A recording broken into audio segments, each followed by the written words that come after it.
Good evening. Welcome to This Week in Turkey. Bursa Mayor Recep Altepe has resigned from his post on Monday, while Ankara Mayor Melih Gökçek is expected to announce his resignation on Saturday. Recep Altepe, the mayor of the northwestern province of Bursa, has announced his resignation on Monday following pressure by President Erdogan. Altepe's resignation came amid a dispute within the ruling Justice and Development Party, with President Erdogan also calling on Ankara Mayor Melih Gökçek and Balıkesir Mayor Ahmet Edip Uğur to resign, citing a regeneration process ahead of the 2019 elections.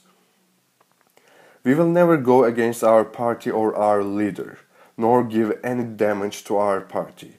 We will do what befits us, and we will not try to create a crisis environment. Under these circumstances, I do not have any opportunity to provide service to my country, so I'm resigning from my post as mayor, Altepe told reporters in Bursa. Just 3 days before his resignation, Altepe had vowed to continue to do his job despite President Erdogan's call and persistent speculations. Altepe's resignation follows the resignation of the AKP's mayors of Istanbul and Düzce, also instructed by President Erdogan. Following Altepe's resignation, Ankara Mayor Melih Gökçek announced on Monday that he will resign from his post on Saturday, October 28th.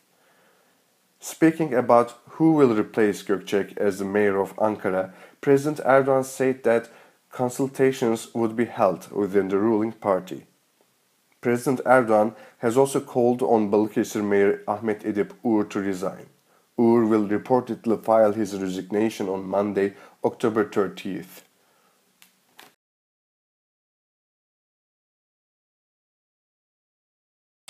Prominent right-wing politician and former Interior Minister Meral Akşener has formed a new political party named the Good Party.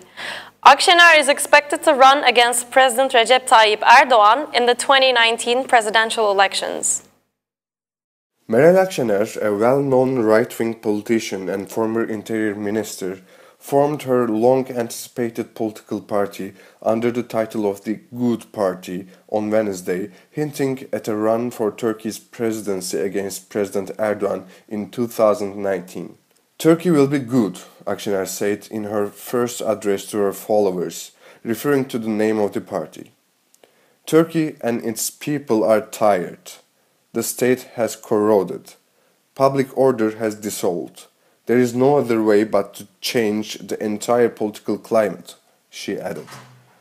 Akşener and some other deputies were expelled from the Nationalist Movement Party, MHP, amid disagreements with the party's chair, Devlet Bahçeli, who has sided with President Erdogan on key issues in recent months. 4 MHP lawmakers and 1 CHP lawmaker joined the Good Party on its first day, securing 5 seats in the parliament. The party's 12-member executive board includes 7 politicians who were either lawmakers or party officials of the MHP. Although the Good Party includes figures mainly coming from an MHP background, Akşener's Good Party aims to target center-right, nationalist and democratic voters through a party program appealing to different political perspectives. In addition to the 7 names, Aytun Çıray, a former health ministry undersecretary, had resigned from the main opposition CHP to become an executive member of the Good Party. The executive board also includes Ayfer Yılmaz, a former state minister and former lawmaker of the center-rightist True Path Party. Mostly composed of former and current right-wing politicians, the party has no left-wing or Kurdish members. It's time to say new things. Yes, we have major problems, but Turkey has enough powers to resolve them. We have hopes and dreams. We want a prosperous and just Turkey. We want a happy Turkey, Akşener said in her inaugural speech. Good is justice, good is determination, good is hope, good is future knowledge, good is richness, courage. Good means civilization, and only the brave will pave this road, she added, describing Turkish democracy as under threat. increasing the quality of education, providing full-scale health services to everyone, and fixing the problems of the economy and judiciary have also been cited by Akşener as the party's priorities. Akşener also referred to the ongoing fight against the Fethullahist terror organization, FETÖ, describing the July 15th coup attempt as a most treacherous move against the Turkish people and the state. Media should not be under pressure. Democratic participation, a strong parliament, and the national will are irreplaceable. We will democratize the law on political parties in the light of contemporary democratic principles and the criteria of the Venice Commission, she said. Turkey's military operation in the Idlib province of Syria continues. Turkish President Recep Tayyip Erdogan said on Tuesday that Turkey's operation in Syria's Idlib province is largely complete, hinting a new military operation in the northern Syria district of Afrin. Our operation in Idlib is nearly complete. Ahead of us is Afrin. These are threats to us and we'll never make concessions to such threats, Erdogan said at a group meeting of the Justice and Development Party. President Erdogan also added that the truth is evident. Our strategic partner, the US, carried out a Raqqa operation with the YPG despite our objections. They said the YPG and the PKK were not the same. Now, how can they explain Öcalan's poster in Raqqa? The US delivered more than 3,500 truckloads of weapons to the region. We know where they were used. Afrin is currently under the control of the Kurdish YPG forces and its political wing, the PYD. Ankara considers both to be extensions of the PKK, a named terrorist organization. Over the last months, Ankara has repeatedly said it will not tolerate a Kurdish state or a terror corridor between YPG-controlled areas in Syria. Meanwhile, the US-led Syrian Democratic Forces, which is dominantly formed of the YPG forces, had announced the capturing of Raqqa from ISIS last week and has declared their intention in joining the battle in Idlib. In an exclusive interview on Medyascope, journalist Vladimir van Wilgenburg discussed SDF's intention in moving to Idlib. I'm not sure if they're really going to go to Idlib, but they made like an Idlib military council. That maybe shows ambitions that they want to fight in Idlib. But they say they want to fight against Al-Qaeda in Idlib. But if that's going to happen, I really don't know, because you know also there's the Turkish army is close to Afrin. And I think between the SDF held areas and the Nusra held areas, there's the Turkish army. So I think it's difficult for the SDF to attack that area unless they want to attack the Turkish army. Joining us via Skype tonight to talk about the release of the rights activists who were detained in Burada is Andrew Gardner, who's a senior advisor and researcher on Turkey at Amnesty International. Good evening, Mr. Gardner. Welcome to This Week in Turkey. Good evening. Thanks for having me. So first and foremost, could you give us a brief summary of what happened in Burada a few months ago? To be more specific, what was the event in question? Who was detained, under what circumstances, and for what apparent reason? Well, the Burada workshop, it feels like a long time ago. It was the beginning of July. Our friends and colleagues, they were detained on the 5th of July.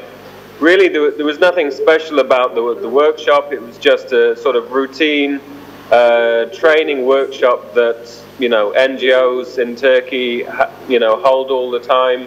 NGOs all around the world hold this sort of workshop.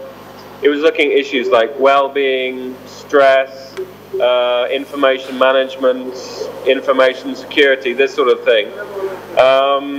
You know, and these are important issues for us. You know, Turkey is a difficult environment to work in, human rights defender. You know, people give us sensitive information that, you know, on human rights violations that they or their family members have experienced, and they trust us to keep that information confidential. So these sort of issues are important for us. And it was, you know, it was just a workshop for people from the human rights organizations to attend. It wasn't open to the public, but it wasn't secret either. It was, you know, the director of Amnesty International Turkey, İdil Eser, colleagues of ours from the Citizenship Assembly, Özlem Dalkan, Nalan Ekmen, other colleagues from the Human Rights Agenda Association, Veli Aju, Günel Kursun, and other NGOs who are present. So this was the sort of routine workshop we have all the time. Yet it was sort of portrayed first in the media that's close to the government in Turkey as some sort of secret workshop where there was discussion about how to start a Gezi-style uprising. Then it was linked to some sort of spying activity. So really, the allegations they got more, you know, far-fetched, more incredible. As the weeks went on, there was actually a smear campaign against the human rights organisations for about 6 weeks after the initial tensions took place. So it's these kind of government statements about the workshop, about the human rights offenders, the coverage in the mainstream media, that was really driving the case, not the actual investigation itself. Mr. Gardner, you're currently in Izmir, if I'm not mistaken. Is that correct? That's right. Yeah. So you're there to follow a case involving another fellow rights activist. Could you give us some information about what's going on in Izmir at the moment? Yeah, that's right. At the moment, İdil Eser, the director of Amnesty International Turkey, she's being prosecuted in the Büyükada case, and also the chair of Amnesty International Turkey, he's being prosecuted in what was a separate case. So Amnesty International works all around the world. You know, we're a human rights organization that's more than 60 years old, but it's the first time in our history anywhere in the world that we've had the chair and the director of one of our national offices detained at the same time. So I'm here to follow the trial of Taner Kılıç, the Amnesty International chair, who is being prosecuted in let's say similar circumstances to İdil Eser, because he's also being accused of being a member of a terrorist organization, on the accusation that he downloaded the bylock messaging application, which of course is not true, and no evidence to support this allegation has been presented. On the contrary, the defense has gathered plenty of evidence to show that Taner didn't download bylock. You know, expert report on his phone show he didn't download it. None of the evidence, none of the information provided today justifies this allegation. But despite that, unfortunately, Taner he wasn't released at the hearing yesterday, and he remains in prison, and also his case now is being joined with the Büyükada case. So from now on, he'll be tried alongside İdil and the other human rights defenders in Istanbul. So we saw the release of all the human rights defenders in the Büyükada case a few days ago. So we had hoped that Taner would be released as well. But really, despite the fact that there's no evidence against him, he continues to be held in prison, and that's obviously incredibly disappointing. Mr. Gardner, as you've also mentioned in your previous response, the Turkish government, in its earlier account of what was going on in Büyükada, implied that the meeting involved the plotting of something similar to a coup d'etat or a movement to take over the government, so to speak. This is a very serious allegation, and the news of the release of the rights defenders seems like a very dramatic turn of events. So what, in your opinion, is the actual motivation behind the court's decision to release the rights activists? I mean, the decision to release was absolutely correct. The decision to release was about the first correct decision we've seen since the detentions took place on the 5th of July, because there wasn't a shred of evidence presented against the human rights defenders. You know, like you say, in the pro-government media, there was a whole series of allegations. You know, each one more ridiculous than the last, about espionage, about uprising, about being part of an attempt to, you know, continue the coup process, but really there wasn't any evidence to this effect presented in the file. This is obviously a political case. It's one which is driven by you know, a political will to smear human rights organizations, to target the organizations who are speaking out about human rights abuses. It's not different in any way from the cases brought against journalists who are also critical of the government. But if you look at the file, you know, lots of the things which were talked about by government officials or talked about in the pro-government media, you know, they didn't appear in the file. The same can be, you know, seen in Taner's case, where there are all sorts of allegations against him in the press which aren't present in the prosecution file against him. So, you know, in lots of these cases, there's a decision to keep people in pre-trial detention, which is used, you know, as a punishment, even where there's no evidence against them. So, you know, it's quite common in these cases for people to be held in pre-trial detention until the case comes to court, and because there's no evidence that they're released. So, you know, the punishment is the pre-trial detention, which of course is not how it should be used in law. Their detention is completely arbitrary, and when it comes to the prosecution to justify the evidence, they can't do it. My final question to you, Mr. Gardner, is about Osman Kavala, who's also currently in detention and who's a prominent civil society figure. So after the recent series of releases, it's rather puzzling that Kavala is still in detention. What sort of similarities or differences do you observe between the two cases, namely the Büyükada case and Kavala? I mean, I think there are lots of similarities in the cases. Unfortunately, you know, the environment is such in Turkey that, you know, there isn't any fundamental change in the situation. Although the human rights defenders in the Büyükada case have been released, it's very likely that others will be detained, you know, after them. In the Büyükada case, it was not essentially a case targeting 10 or 11 people. It was a case targeting the human rights movement. It was a case targeting society. It's an attempt to scare people, to silence people.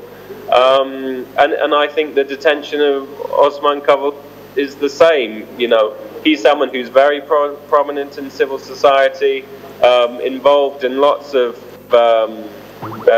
different causes which the government might not like. So I think, you know, the decision to detain him was obviously a political one, not a legal action. It's also not just targeting him, but targeting the organizations that he's a part of and he supports financially. And we also saw, unfortunately, after Osman Kavala was detained, you know, similar allegations in the government press, similar statements by government officials, which really prejudice his right to receive a fair trial, prejudice, you know, the presumption of innocence that should be maintained against him. So there's really a lot of similarities between Osman Kavala''s case, the detention of the human rights defenders in the Burada case, and really, you know, many of the cases we see targeting people in human rights civil society, whether they're journalists, political activists, or human rights defenders. Mr. Gardner, thank you very much for your comments and for joining us tonight. Thank you. Journalist Murat Aksoy and pop singer Atilla Taş, who were standing trial on Gülenism-related charges, were released from prison on Tuesday. The detention period for Osman Kavala, on the other hand, was extended by 7 days. Journalist Murat Aksoy, singer Atilla Taş, and teacher Davut Aydın, who were jailed pending trial over suspected links to the Gülen movement's media network, were released from prison on Tuesday. The 25th Istanbul Heavy Criminal Court dropped charges against Taş, Aksoy and Aydın at a hearing. Taş and Aksoy have been kept in jail pending trial since October 2016. Aydın, who has reportedly been released due to his health condition, has been in pre-trial detention since July 2016. 26 suspects remain in jail as part of a probe into the media network of US-based Islamic preacher Fethullah Gülen, believed to have been behind the July 2016 coup attempt. The suspects are accused of being a member of a terror group and of participating in a coup attempt. Their hearing has been postponed to December 4th. In another case, an Istanbul court has released journalist Ömer Çelik, the news director of the now closed Dicle news agency, DİHA, on Tuesday, as the court ruled for the continuation of other 5 journalists' imprisonments. 6 journalists who have been tried before the court on Tuesday over reporting on the emails of Berat Albayrak, son-in-law of Turkish President Recep Tayyip Erdogan and Minister of Energy and Natural Resources, leaked by the hacktivist group Red Hack. The journalists are being charged with being a member of an armed terrorist organization, propagandizing for a terrorist organization, blocking, damaging information system, and altering or destroying data. Furthermore, the detention period for Osman Kavala, a prominent Turkish businessman, publisher, and activist who was detained in Istanbul last week, was extended for 7 days. Kavala was detained at the Atatürk airport upon his arrival from the southeastern province of Gaziantep as part of a secret investigation. Turkey rapporteur for the European Parliament Kati Piri shared on Twitter a cross-party letter signed by members of the European Parliament urging the immediate release of Kavala.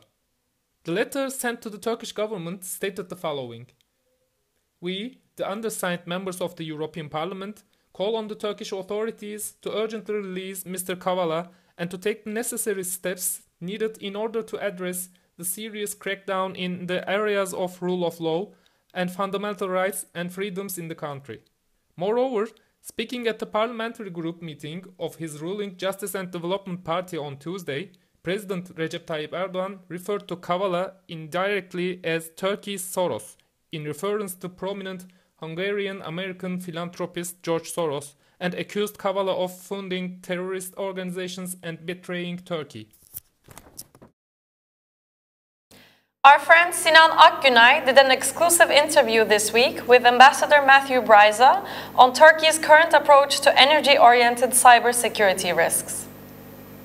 Well, the Baku-Tbilisi-Ceyhan oil pipeline has proven to be quite robust and resilient from a security perspective. I mean, in 2008, not only was there a cyber attack on it, but there were nearby physical attacks that didn't hit the pipeline, but when Russia invaded Georgia, bombs fell nearby, but the flow of oil was never interrupted. So those incidents didn't become game changers, I sense, here in Turkey in terms of conventional pipeline security or cybersecurity. In fact, I say that on the cybersecurity side because, as we heard today at this conference, there's a lot of space for Turkey to take actions similar to what other countries have taken, either within the NATO context, like Estonia, or like Israel, which, as we heard today, is undergoing a top-down led from the very highest level, prime minister level, not only review of cyber practices, but is putting in place collaborative mechanisms that require private sector entities, banks, companies, to work together with each other and with the government. That's a cultural approach in Israel that is much different than what is possible in Turkey, given cultural differences. But moving in that direction of greater cooperation among government entities and between the government and business and among businesses is very much necessary in Turkey, as it is all over the world. Our friend Elif Akbayık did an interview with famous jazz bassist Marcus Miller for Mediascope this week.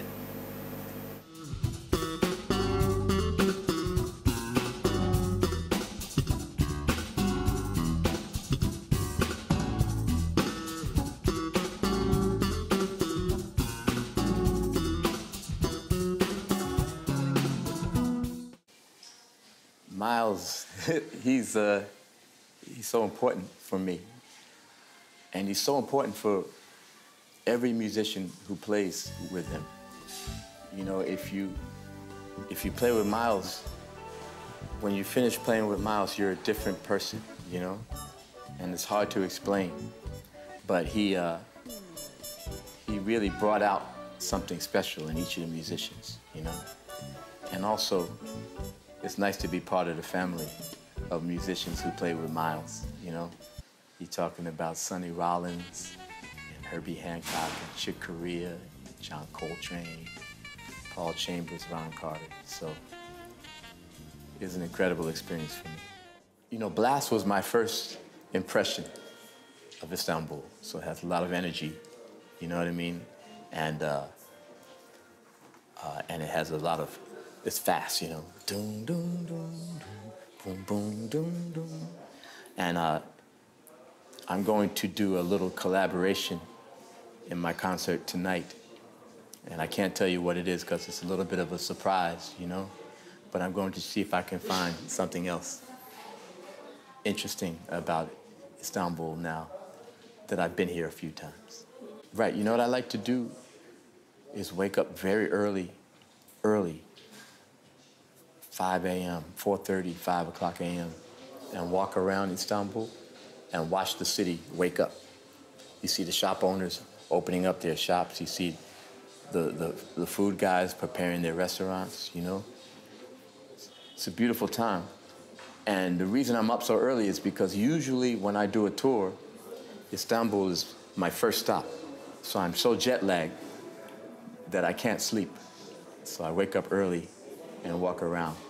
So this has a very, the image of Istanbul waking up is very much in my sensibility. I brought my camera, I've taken pictures of people just starting their day, or some people ending their day, you know what I mean, because they've been partying all night, you know, but I get to see that too. So it's a very beautiful moment in this city. That's all from This Week in Turkey. Thanks for tuning in and hope to see you again next Friday at 9 p.m. Goodbye.